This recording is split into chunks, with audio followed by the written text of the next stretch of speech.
Hello and welcome back to my studio.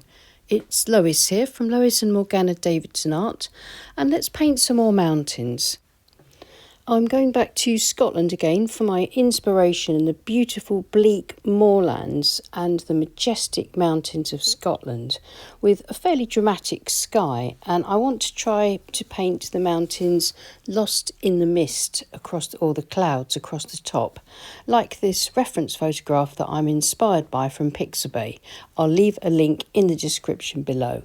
So the first thing, as always, a quick time lapse showing me roughing out the simple shape on the paper with pencil, just to get the very simplest guidelines for my painting. And if you notice, I've left a gap at the top where the mountains meet the cloud because I'm going to try and get a really nice lost edge there. And so you can see all I've done is put in the simplest lines of pencil to show the different sort of planes of land in the painting. I'm using Saunders Waterford cold press watercolour paper. It's taped to my board with ordinary decorator's masking tape, and my board at an angle of about 20 degrees. I'm using a large flat wash brush just to paint in the sky with clean water first, and then I'll use Payne's grey mixed with a bit of ultramarine blue and a bit of cerulean blue to get that sort of dramatic, beautiful sky. I'm not trying to produce a replica of the photograph. That would be impossible, and I'm not interested in that. I'm just looking to get the atmosphere, and I definitely want to lose the tops of the mountains in that atmospheric cloud.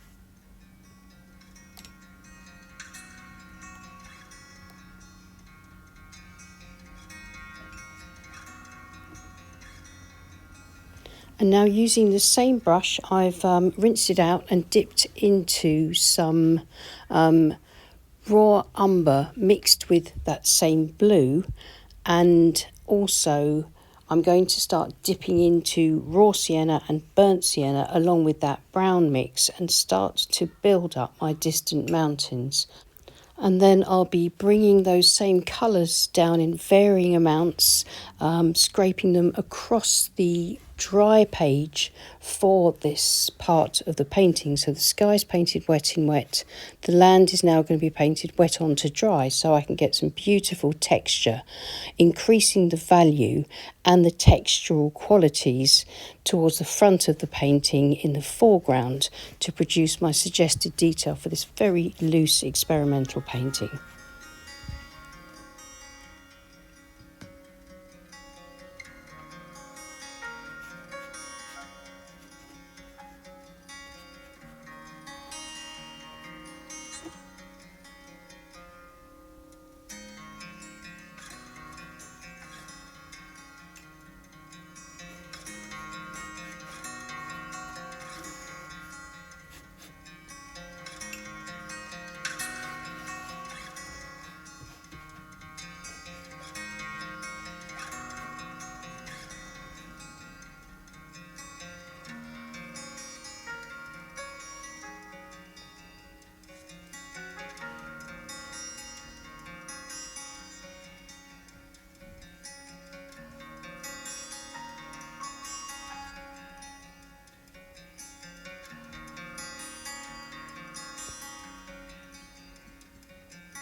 As I build up the foreground moorland textures, I'm introducing richer paint and some Payne's grey to get some dark shadows and deeper tones and sort of desaturated colour and texture in the foreground. The reason for this is that I want plenty of rich paint there, because in a moment I'm going to lay my board flat and then use a technique called soft masking, which is to lay a large piece of paper across the sky to mask it out and protect it. And then I'll be creating some deliberate little blooms or cauliflower marks in the rich paint there, so causing these sort of deliberate runbacks to give me some interesting textures. So just getting in those last few darks here and there for this next layer, and then, as I say, I'll lay my board flat to stop the paint moving around too much or running down the page. So when I soft mask the sky, this paper will protect it, so I don't flick any water in my sky. If I flick some water there, like that, in the land, the very wet drops of water will push aside the paint and create these little marks, and I don't want those marks in my sky. So that's the reason for protecting that area.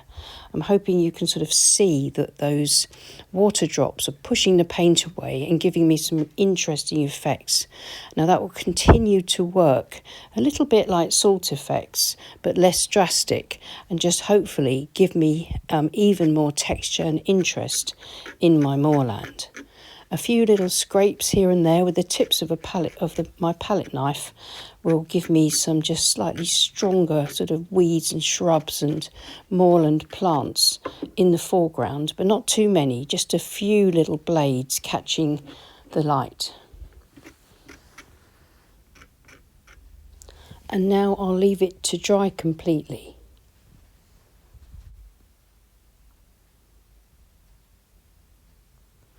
So here's the dry painting. I've lifted the board back up to 20 degrees tilt, and now it's time to paint the mountain in a nice dark colour using the wet on dry method. So it's a dry painting, nice rich paint mixed from Payne's grey, burnt sienna, a touch of raw sienna in it as well, and probably the raw umber too. Just a really nice dark colour, and this is my size 14 round brush with a good point.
If you notice, I'm painting around the top of the mountain, leaving it unpainted at the moment where it should disappear into the clouds.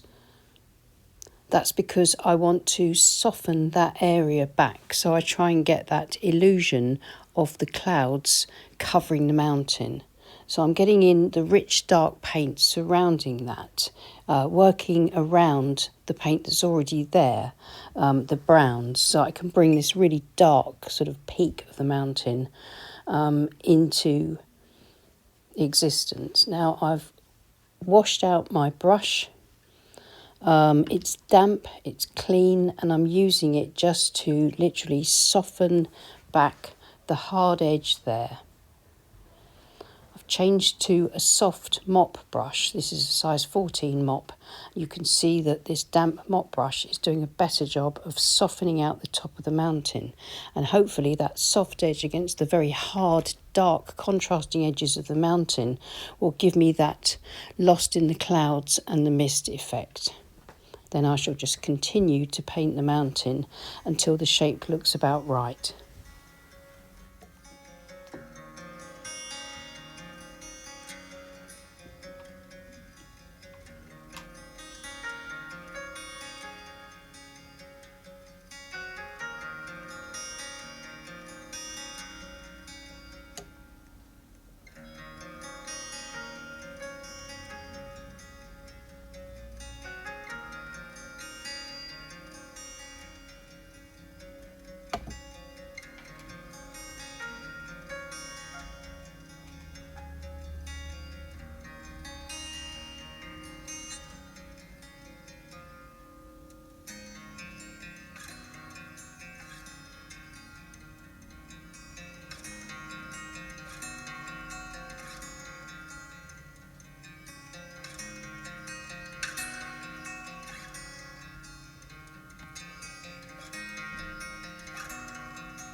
And then introducing some of that nice dark colour into the foreground, I shall use the tip of this size 14 round brush to paint around some of the marks that were created by the little blooms and runbacks, and some of the marks I scraped through those the paint with my palette knife.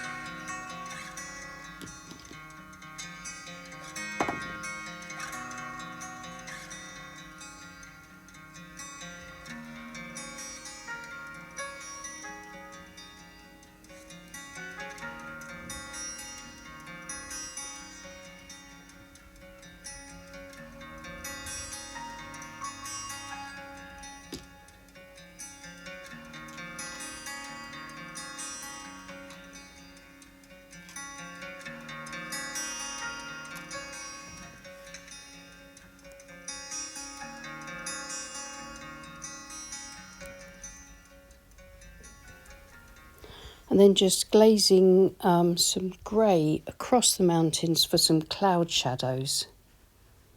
Pushes them a little bit further back into the distance.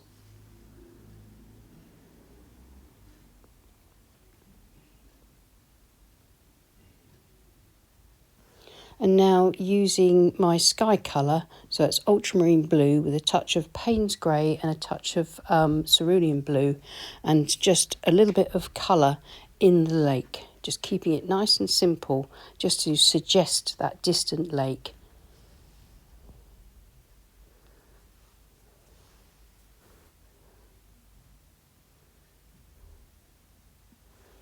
Keep the brush strokes horizontal for a feature like this lake. That keeps it laying flat in the landscape.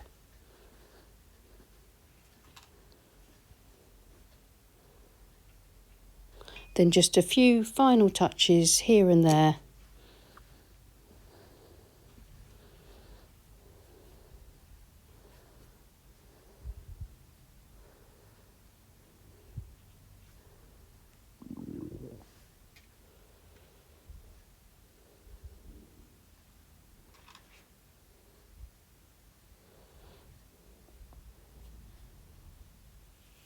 Just some dry brush, some rich burnt sienna, just to really bring the look of that sort of heathery moorland together, and just to add a bit of brightness on that side, just to keep the eye engaged with the mountain.